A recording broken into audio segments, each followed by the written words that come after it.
We used to take our students away on field trips. We still do some field trips with in surveying in particular.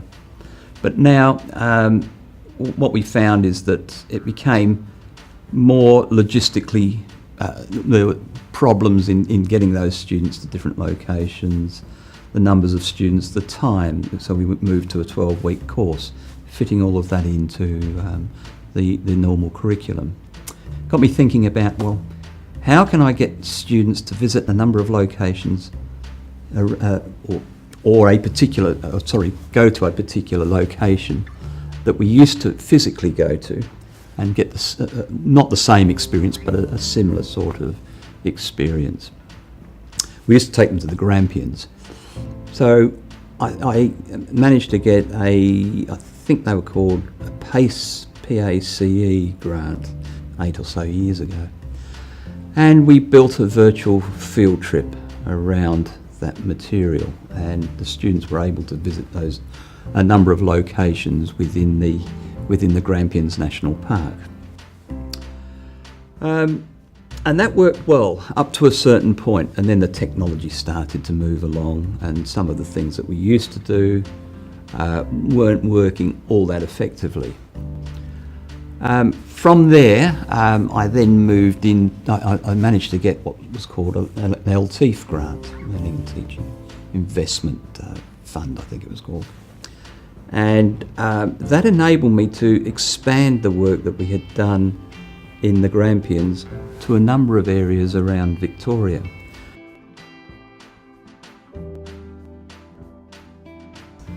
So we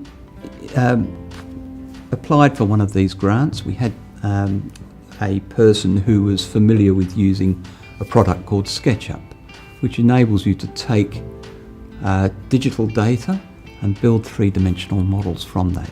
And so we picked a number of locations around Victoria and built what I've called the Geomorphic Atlas.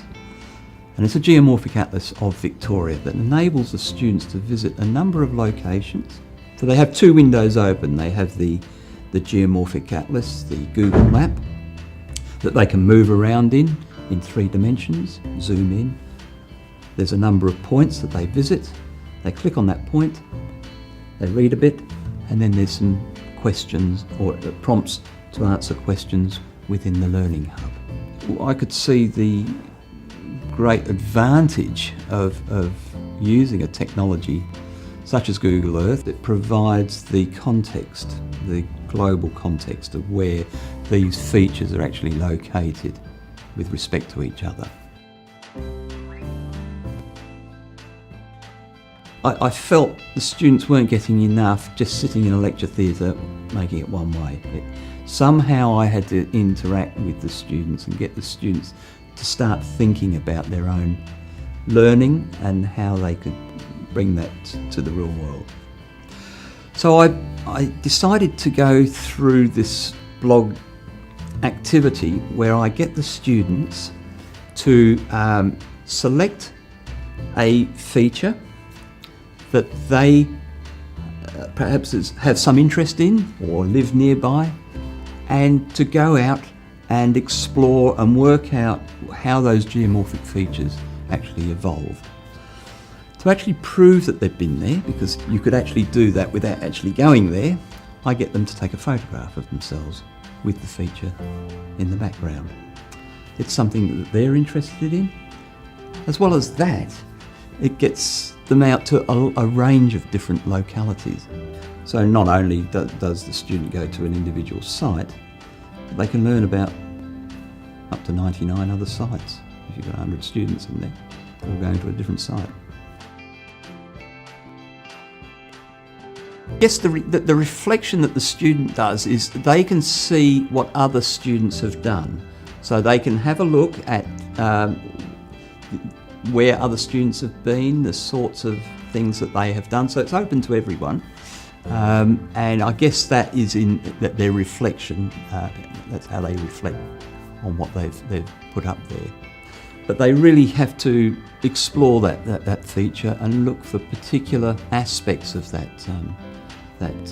feature. So what's the geomorphic activity that's taking place that has led to that feature being there. So they've learned about this, the various methods for formation in lectures, but now they're applying that into the real world.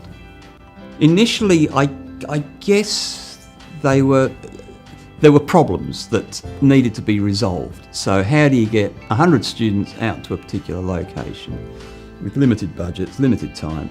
So the problems came up, and I needed to resolve that in some way. But also I was thinking, well, how do we make this interesting for students? Certainly this has forced me to think reflectively how I've been teaching in the past and how I might want to change that into the future. So the sorts of things that I've put in place have set the impetus for doing that. And as technology improves, there's going to be new and innovative ways of certainly passing this information on that students seem to be quite mindful of and aware, and in some ways they're ahead of me in that aspect. But how we can explore the use of those new innovations that are coming along, how we can make use of those into the future.